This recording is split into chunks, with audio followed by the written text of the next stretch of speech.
WNST, Towson, Baltimore, and WNST.net. It is always great to have a little March and a little madness, and to bring this guy on. You can't think Maryland basketball in these times of troubles. And, of course, the Big Ten championship ahead. Without talking basketball with John Feinstein, joining us here, the author of A Season on the Brink and the Legends Club and all the other great books, with a new book out this week in Penguin Random House. He's local, but he's nationwide. The back roads to March, the unsung, unheralded, and unknown heroes of a college basketball season. Sounds like you've been spending too much time with UMBC, John. What's going on, man?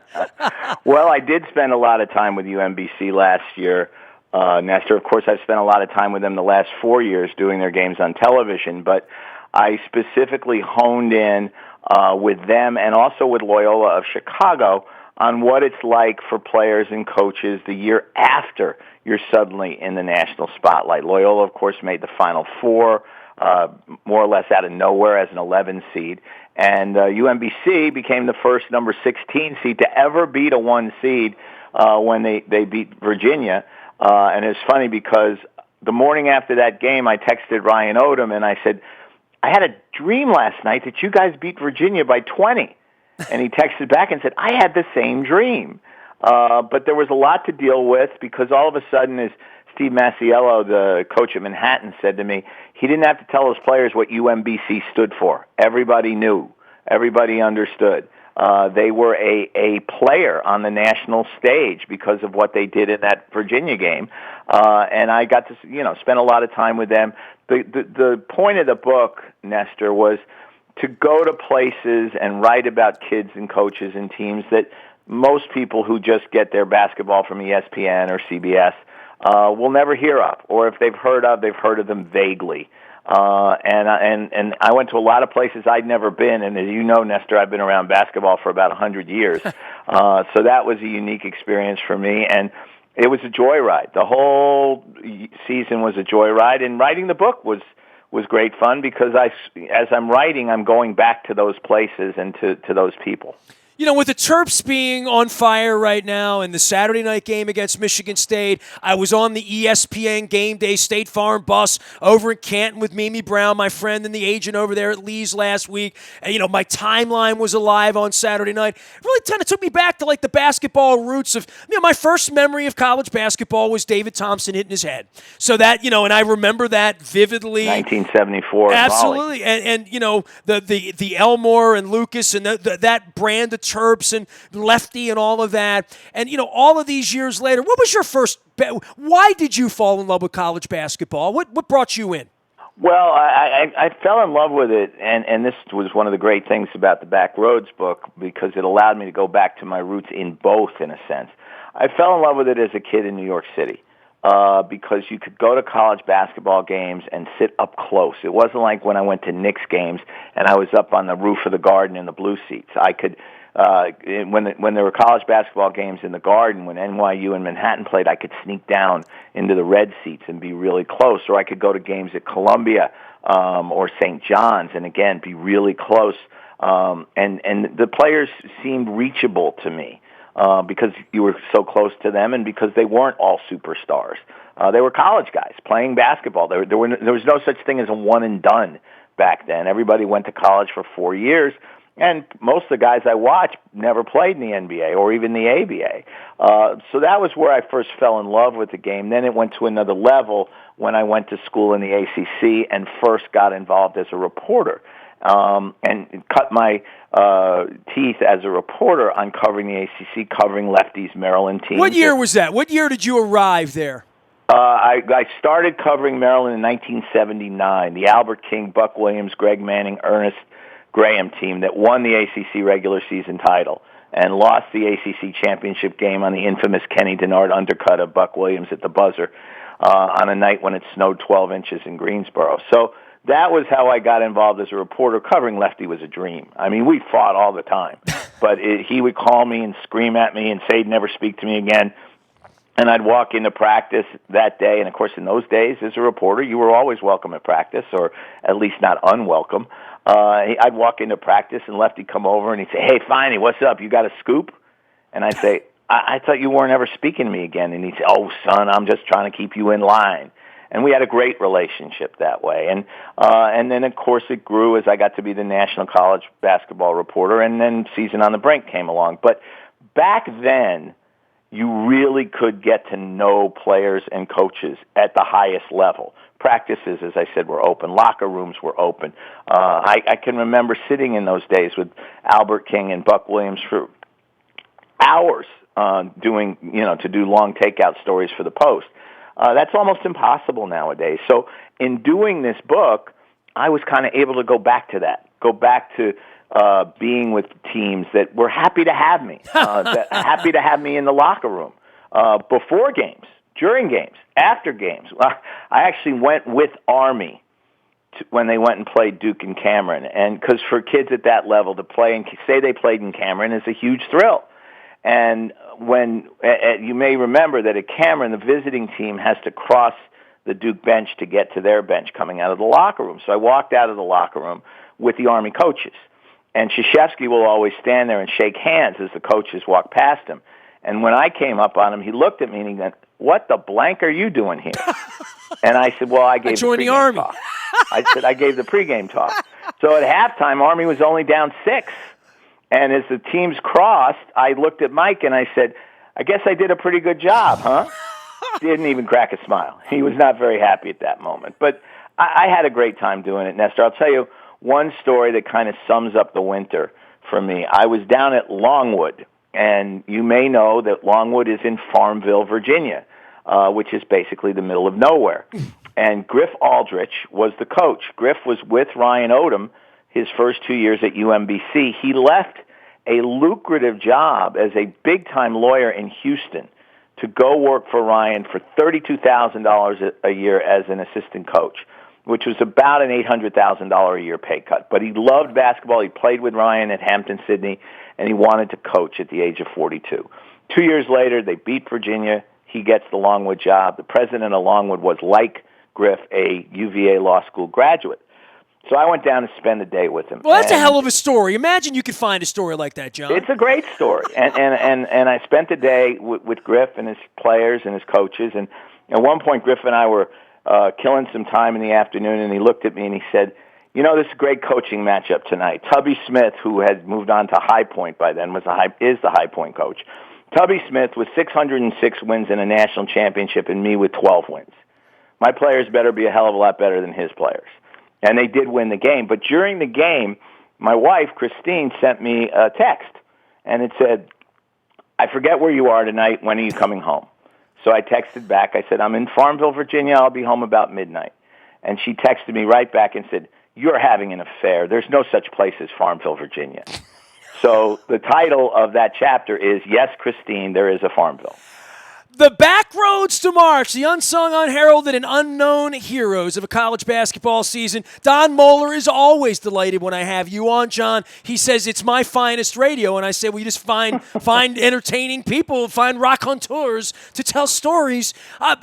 For the back roads and college basketball, I would say of all the sports, and look, man, I've seen you at Super Bowls and World Series and this and that and all these professional things, but college basketball is still the place all these years later, all the money later, where Butler can get in, where a Georgetown can be birthed, where a George Mason can get in, where a UMBC or a Coppin State can be a hero and take down a 15 or a 15 or a 16, take it down a 1 or a 2.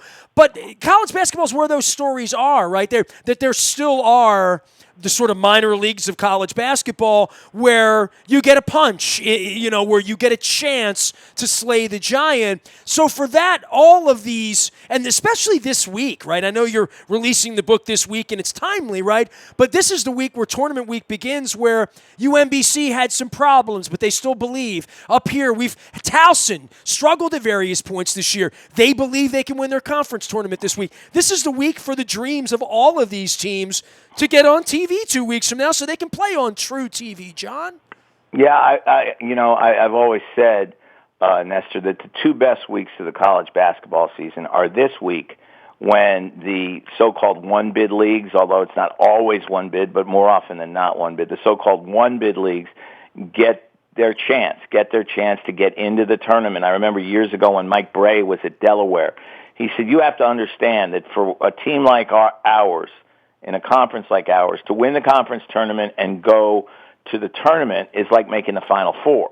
You win a game, it's like winning the national championship. Now, that's changed some since then because of the one and done and the fact that you mentioned some of the teams, Butler, VCU, George Mason, Loyola of Chicago, with experienced teams could win their way to the Final Four. Butler twice to the national championship game, and within a bounce of winning the title in 2010. And what Gonzaga's built too. Gonzaga is the outlier. You're right. It's a good point. I went to Spokane a year and a half ago. I was just blown away by how cool it was. Right? It was really one of the great places to see a game. And what Mark Few has done there over the last 20 years is remarkable because you can't call Gonzaga a mid-major anymore. They might play in a mid-major type league, although St. Mary's is good, Brigham Young is good. It's not a one-bid league, but they are not a mid-major. They are a power school, and that Mark has built it to that is extraordinary. And it's really some coaches, like one of the coaches, a couple of coaches I dealt with at mid-major schools who've had success.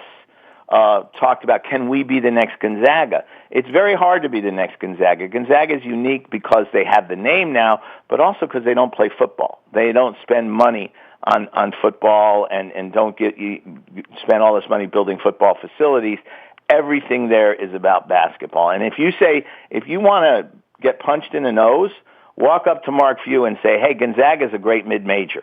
And then duck, because that's one thing he does not want to hear from anybody, that Gonzaga is a mid-major, and he's right. Well, you know what? The back roads to March 20 years ago would have included Gonzaga. Absolutely. Absolutely. When they made the Elite Eight in 1999 with Dan Dickau and those guys, when Dan Munson was the coach and Mark was his number one assistant, they were one of those Cinderella stories. There's no question about it. And they played Connecticut tough in the regional final, and Connecticut ended up going on to win the national championship. And Gonzaga has never missed the NCAA tournament since then. Think about that. That's extraordinary. And they've been in the Final Four. They almost won the national championship 3 years ago. They're going to be a number one or worst case number 2 seed this year. And they're always up there. And people say, well, they play in a weak conference. It's not that weak a conference. Trust me. Like I said, St. Mary's is good. Brigham Young is very good. They're the one team to beat them in the last couple of months. San Francisco is a much improved basketball team. They have as many teams that are worthy of possibly being in the tournament as the Atlantic 10 or the American Athletic Conference too. They're just a step below the Power 6 if you include the Big East as a power conference. John, we had a big game at Maryland, and, they bring in the ESPN truck was in. We were having fun last week. Everybody's drinking and hooting and hollering, and it's Gary's 75th birthday this week, too. I had Chris Naki on, so I'll give you a little oxygen to give Gary some love as well. But for the Maryland program to be where it is, that you would have said to me when Bino, who I coached when he was a kid, Bino texted me the night before they signed Morcell and said, hey, Ness, he calls me Coach Ness, you got to come over to Mount St. Joe. And I got over there that afternoon. Bruce Posner was on the inside. I was in the outside looking through the window. I couldn't even get in. And Morcell, announces, and here we are a couple years later, and Michigan State's in. They're the underdog. Now, it didn't go their way, right? But for what you're trying to build, it's the biggest game in a generation. Didn't go well, but the fact that they have a game of this magnitude speaks to where the program is at this point. Depth be damned. I don't know if they have a 7th or 8th guy on the bench anywhere, and we're going to find out whether that's their undoing in a couple of weeks. But Maryland basketball being all over my timeline. One of my dearest friends celebrated his 50th birthday on Saturday and was just flattered that I went to his party instead of going to the Maryland game. But the bar we were in Timonium was all red, everyone into it, and of course, kind of sucked when they were losing 17-2. But all that being said, to have that sort of spirit and energy for a Maryland game in Timonium on a Saturday night in February, I'll take that. It feels like it's been a long time since anything's mattered like that, and I live here, Well, it's been a while. Obviously, Maryland's been up and down, and they have been to the tournament 4 times under Turgeon. Only got to the Sweet 16 once of those 4 times. And the thing is, when you set the bar the way Gary set the bar, he won a national championship. He went to 2 Final Fours. fans come to expect, oh, well, we should do that on a regular basis, or at least a semi-regular basis. And they haven't been past the Sweet 16 since the national championship year in 2002. But they've been an NCAA team more often than not, but Maryland fans want more. And in fact, it's funny because I remember the year they went to the Final Four for the first time, 2001. I was at a game, and it was right after they'd lost to Florida State at home, a come-from-ahead loss. And I was set upon by several Maryland alums who said, okay, Gary did fine getting us this far, but he's nothing more than a Sweet 16 coach. He's got to go. And let's go get Mike Bray. Now, there's nobody who loves Mike Bray more than I do. But there's a reason Gary's in the Hall of Fame. And I told them they were crazy. And I said, Gary's done a great job here. You've been in the tournament. At that point, it was, I think, 7 years in a row. It eventually became 11 years in a row. And you're whining. Outside of a one handful of programs, Kentucky, Duke, Kansas, North Carolina, who's not going to be in the tournament this year unless they win the ACC tournament, the old-time UCLA team maybe, nobody goes to the tournament every single year. Nobody goes to the Final Four on a regular basis. So for Maryland to be this good again is great, and Mark's done a terrific job putting this team together. I don't think depth will be a problem in the tournament because the TV timeouts are so long, and because halftime is 22 minutes long. Dean Smith's first national championship team played 6 guys in 1982 before the 20-minute halftime came into play. Krzyzewski never has a long bench, so I don't think depth will be their undoing. If they get beaten, it'll be because they come up against a team like Michigan State was on Saturday night, a team that played really good defense, spread the ball out, got a lot of guys involved in scoring inside and outside, and has a great point guard, which Cassius Winston is when his game is on. Can Maryland go to the Final Four? Absolutely. Can they lose in the second round? Absolutely. There are 20 teams I'd say that about right now. Well, you talk about Gary. In 99, 2000, getting up on that period, he had been around a decade and hadn't done it.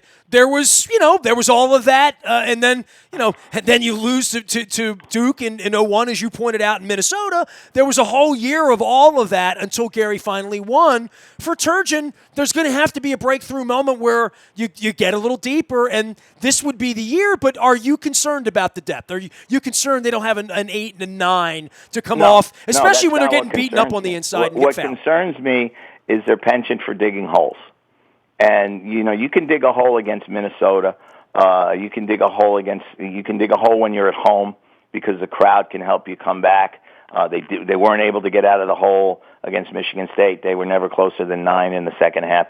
But if you get in a hole against a good team in the NCAA tournament, and if you're in the NCAA tournament, you're playing a good team, certainly from the second round on, you may not be able to come back. You may be facing a coach who knows what he's doing, a la Tom Izzo, who knows what he's doing as well as anybody, and you may not be able to come back. And they did come back late at Michigan State. That game was semi-miraculous. I talked to Izzo about it. He said he'd never had a collapse like that.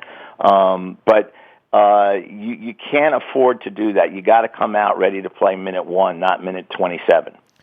Well, I want to give a plug to Naki, who's celebrating with Gary Williams on Wednesday night at Tommy Joe's down in Bethesda. So I'll give him a free shout-out and say Gary's birthday this week. Is Gary underappreciated for us? And I wanted to throw this to you as a historian, because I only have you on once, twice a year, John, that the lefty speech at the Hall of Fame was maybe one of the greats, right? Of all time. And I tell people that if you haven't watched Lefty's speech, take 30, 40 minutes of your day and just go watch it, because it will brighten your day, right?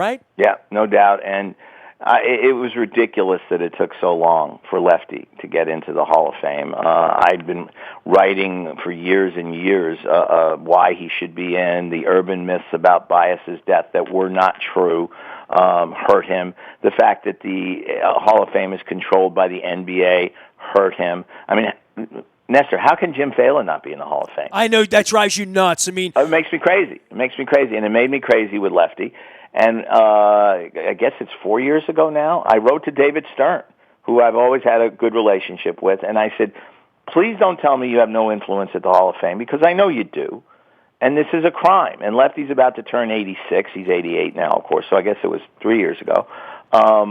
please do something about this so that he doesn't die and then somebody gets around to saying maybe he should be in the Hall of Fame. His numbers are beyond Hall of Fame numbers, and he's been held back by those two things: the urban myths about bias and the NBA domination of the Hall. Well, how are you going to tell a story of college basketball in that era without Lefty, right? Yeah, exactly. And David, to his everlasting credit, I know, went and talked to Jerry Colangelo, who more or less controls the Hall of Fame, and Lefty got in. Now, to show you how much influence I have, after David passed away this year, I wrote directly to Colangelo about Jim Phelan, and I got a response from him saying, I'm well aware of Jim Phelan's record. And I said, really, why isn't he in the Hall of Fame then yet? And, of course, he didn't even make the finals this year. So it's a shame, but at least Lefty got in. Thank goodness Lefty got in, because he had deserved it for, close to 20 years. Well, I know, you know, hell, I don't know. He gave a great speech. I know that, You right? can't say hell. You can't say hell, because when he curses, which he does, Joyce always gets on him. Every once in a while, That's going to cost me a quarter. I would quote him as saying, damn. And he'd call me up and he'd say, Feinstein, why are you quoting me saying, damn, Mama's mad at me now? Well, you said it, Lefty. The legend of Charles Lefty Driesell. John, good luck with the book, man. I know you're going to be signing it, moving around and doing all this. It's a great time. The back roads to March, the unsung, unheralded, and unknown heroes of a college basketball season, as only you can tell it, John. It's almost golf season, right? I mean, pretty soon, right? They sort of intersect. Well, the Masters is 6 weeks away, right? So, yeah, you're about to go into your busy season, right? Well, right now. Absolutely. I mean, as you said, I'll be out promoting the book starting tonight, really. I'm at Politics and Prose in downtown D.C. tonight, and then I'll be on the road most of the week. I got UMBC tomorrow night, and as you said, a critical game, because they still have a shot, at least, if they can win, to get a home game first round.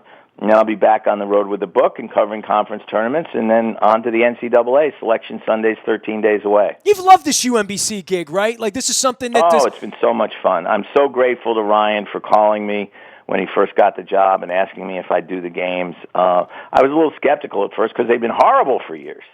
And he turned it around in 1 year, went from 7 wins to 21 wins, and then, of course, the next year the NCAA run. And the games are so much fun because they're so competitive. They're almost never blowouts. And when you're doing a game on television, what you want is a competitive game, because then you have something to talk about for 40 minutes. Well, you certainly have that, and from the local scene, I mean, Towson, Coppin beat Morgan over the weekend. Loyola's gotten a little better. You know, all the boats have risen, at least in this part of the DMV. Not so much down at Tobacco Road. It's great to kick the Tar Heels. Is it fun? It's fun. It's a little bit. I mean, I don't see it that way. I've known Roy Williams since he was Dean Smith's third assistant, and consider him a friend, and I've worked with him and spent time with him dating back to when I was in college, believe it or not. They took stuff from me. Come on, John. They took things from me down at Chapel Hill. I don't feel that way. I really don't. I'm not into Schadenfreude, and I know it's been a rough year for Carolina. They'll be back next year, I promise you. No, I don't. I don't take any joy in seeing Carolina lose. There are very few teams I take joy in seeing lose. When Rick Pitino was coaching, I took joy when his teams lost. You take joy in the Astros losing? Come on, you got to at least. Well, I will take joy in the Astros losing now that I know who they are, who they were, and who they are. Yes, absolutely, that's different. Character and integrity behind every book. The Back Roads to March. Go check out the new book. John, always a pleasure. Thanks for coming on, pal. We'll see you over at UMBC soon, okay? Look forward to it, Nestor. Thanks for having me. Tournament week. There he goes, John Feinstein joining us here, author of A Season on the Brink and the Legends Club. Don Moeller, you're welcome. And John sends his love, that's for sure. Don Moeller's favorite segments are always with John. Even when Don doesn't love golf that much, his favorite segments are with John. So there. So I give Don what he wants around here. Baltimore Positive on Thursday. We have Ted Venetoulis this week. We have Sheila Dixon joining us Thursday at Fadley's, as well as Frank Kelly promoting Fellowship of Christian Athletes. Big speech by Ed Reed next Monday night. I got Sante with the National Kidney Foundation next week. We got so many things going on. Baltimore Positive, including April 14th. Make sure you hold that on your calendar for lunchtime. We are celebrating the 1-year anniversary of Baltimore Positive with a pretty special afternoon, talking about the future of our city, Balmer, hun. I am Nestor. We are WNST.net, AM 1570, and WNST, Towson, Baltimore, and we never stop talking great basketball books and Baltimore sports.